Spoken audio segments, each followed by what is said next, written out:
when you say, Beth, you have somebody change your toe paint, um, it's the French white. Little ones, I can't do that. I can paint my toes, but I can't do a little French white, and I do like that. It just lasts longer, blah, blah, blah. Anyway, sometimes I'll do a pedicure just because I need someone to really scrub it down good with the right tools.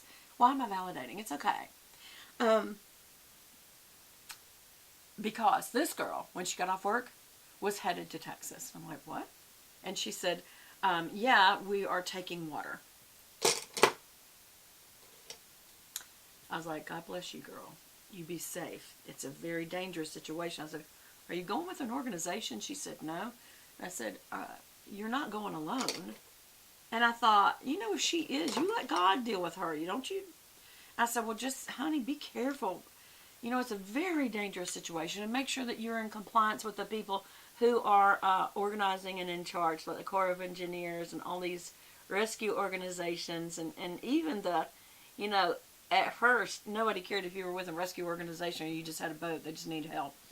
Now you've got order, and it's best to work with FEMA and other organizations like the Salvation Army and let them organize. I know that Joel Osteen, who's the pastor of the largest church in the United States, Lakewood Church, and he was criticized for not opening his doors. But that church had no staff that could get there, and they already had some flooding themselves. And then they did open the doors. He says, we served Houston for 60 years. I'm not there for Houston, but we got to make sure there's supplies, that there's order to this. You can't have chaos upon chaos. Of course we'll open our doors. Of course we'll help get people out of the rain, but we got to have some place to put them, because if you remember, there was one place that opened up that they put people in, and then it flooded, and now they got to move all of them. So don't be quick to criticize, especially the church. And then there was something that Matt Lucado brought up that I thought was very important. What was a spiritual lesson in all this that Jesus did teach us? And this is a scripture from the Message, which is like the Living Bible, or the Amplified. It's got not Amplified. Message is paraphrased, if you will. Jesus criticized the leaders of the day for focusing on the weather and ignoring the signals. You find it easy enough to focus on the weather. Why can't you read the signs of the times? And so the question to us is, what are we supposed to learn? And the number one thing is that stuff doesn't last. Relationships do. And nobody was looking for their stuff. Maybe something sentimental like wedding rings, or trying to save pictures, but in the end, they're just trying to save relationships and their pets, not the property. And they knew that was gone, and that wasn't what was important. It was just, let's save ourselves and that which we love, which is our children and our pets. It's really important for us to remember that, because when we do Plan With Me's, what's in my purse, jewelry hauls, clothing hauls, it looks like all we care about is stuff, and that could be true. You have to be careful. I mean, one of my subscribers said something about, you always post pictures of your jewelry. Sometimes y'all are asking me, hey, can you show us a jewelry collection? Hey, can you show us your Tiffany's collection, which isn't very big? Hey, and I was showing my wedding ring, because I just got it fixed because arthritis, I couldn't get it over my knuckle. And so they started it together and had to put on sizing beads. And when they did, they cleaned it so good, y'all. It's so sparkly now. Like sparkly than... I just love sparkles, and I'm very, very thankful for my husband giving me such a nice ring. I mean, I'm a secretary and he's a painter, I'm just proud of him. But I don't ever want to look like I'm flaunting things, or that the Bible talks about the continual lust for more, and I do buy more palettes and things like that. And I think every once in a while, you guys, I don't even feel like you got to comment below and say, oh, Beth, it's okay. Every once in a while, you do need to check yourself on stuff like this. And say, wait a minute, why am I doing this? What is too much, And if I have extra, hold on, have we gone over? We've gone over, so this will be two-part anyway. If I do have extra on stuff, what should I do with it? Now, makeup, it's tough, and I've learned this. Once I haul a palette, I might just start giving them away, because I've got plenty of palettes, but I do like to look at the latest thing. To me, it's artistic and it's fun, and it is problem free. And that's why when I say, hey everybody, how's everybody doing, I genuinely mean, how are you doing? Because I know you're not all doing fine. And sometimes the help that you can give isn't Katrina's and isn't Harvey's. It's your next door neighbor that you really would rather not talk to. It's someone that you work with. And they're not having a storm or a flood. They're having a relationship problem with their husband or their children. Or they're having financial problems and you got an extra $20. And you think, well, that's not going to help them. Give them the $20. That is what I did with the girl last night. I didn't have any cash. And I hugged her. I said, I feel like I should hug you that you're going to take water there. And she goes, we've got a trailer full of stuff we've been collecting. I said, so you are going with some other people? And she goes, yeah. And I just pray for her.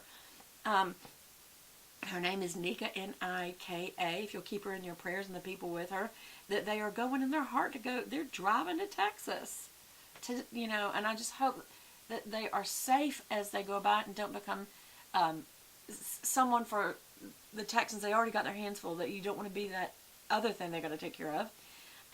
That's why it is good to send money to these organizations that are already there and they're already organized. They're already got a distribution system coming in. Just help them keep going. But still, I respect and admire her because I know God will do something in her life that she's got the heart to do this and she's leaving work. How long is she going to be off work? She does pedicures. She probably doesn't have insurance and she probably won't have any income now for a week.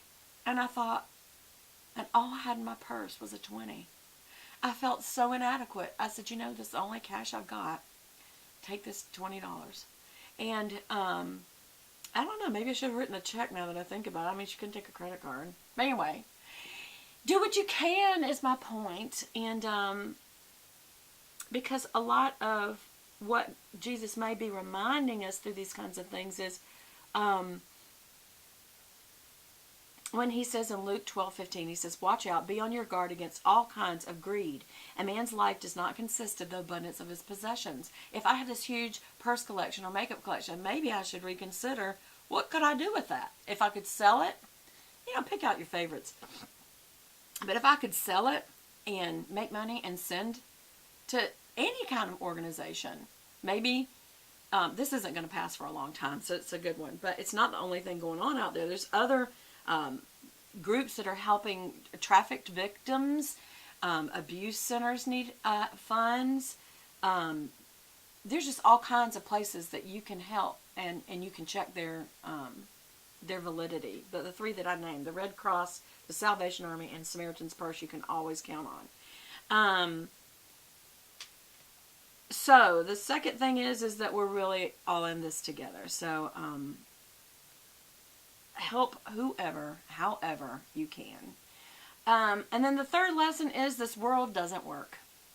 But the next one will. That's what Max Lucado said. And he says, Romans 8, and this is in the NIV, Romans 8:19-22 says, the whole creation has been groaning as in the pangs of childbirth right up to the present time. And here's the thing. I'm going to read this direct. So let me give the copyright to this. This is directly from Max's article. It says the creation is a third-time trimester heavy, y'all. He didn't say y'all. Birth pangs must occur in order for birth to happen. During the birth pangs, the mother keeps focused on the end result, the moment that she will hold her baby in her arms. She knows that birth pang won't last forever. Instead, the more intense the pangs get, the closer you are to delivery. And folks, we are experiencing in this world a rash of birth pangs in every way. Not just weather, but the hate that we are seeing from this new group. What's it called? A NAFTA. They're just violent. And it's one thing to protest for your cause peacefully. That's perfectly allowable. But when you're going to be violent about it, that's what I loved about Martin Luther King. He said, we're going to have change because it needs to happen. And it did need to happen. It still needs to happen. But you must do it in a nonviolent way. You can do it in a passionate way, but not violently. And that's what I loved about him, because then you destroy the whole point of what you're talking about if you do it in a wrong way. But that you see all kinds of other the number of earthquakes that's happening. I have an earthquake app. I know that's so weird, but we were in Hawaii and they have a lot of earthquakes in that region, and so I wanted to make sure that I was aware of what was going on.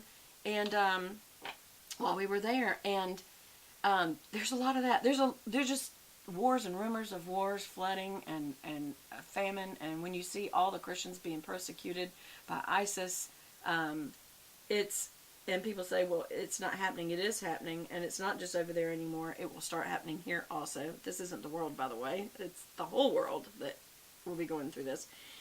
But calamities and catastrophes must occur for the birth of the new world. In the meantime, practice what they teach in Le Mans classes. Take some deep breaths and hold on to the hand of the one who loves you. Y'all hold on to Jesus. If you don't know Jesus, that's the first thing you need to get from this, is you need to know the real God, the Son of God, who is also God in nature, who saved you from the wrath of God you deserve and I deserve for our sins, which is death. And he's coming back.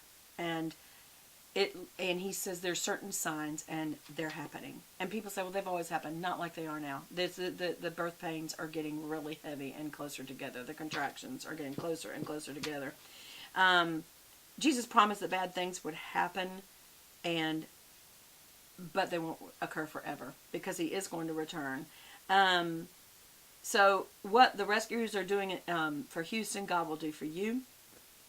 When he throws a rope down and says, here, latch on, take hold of it. Don't keep waiting.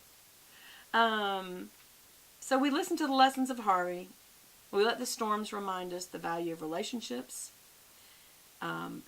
people, and most of all, the promise of heaven. And the most important thing to find grace and forgiveness in the eyes of God is to turn to Christ and accept his free payment. Free payment. And I guess that's all I'll say for today, and I'll finish my makeup in a little bit. I love you guys. And if you want to talk, feel free to comment below. Bye!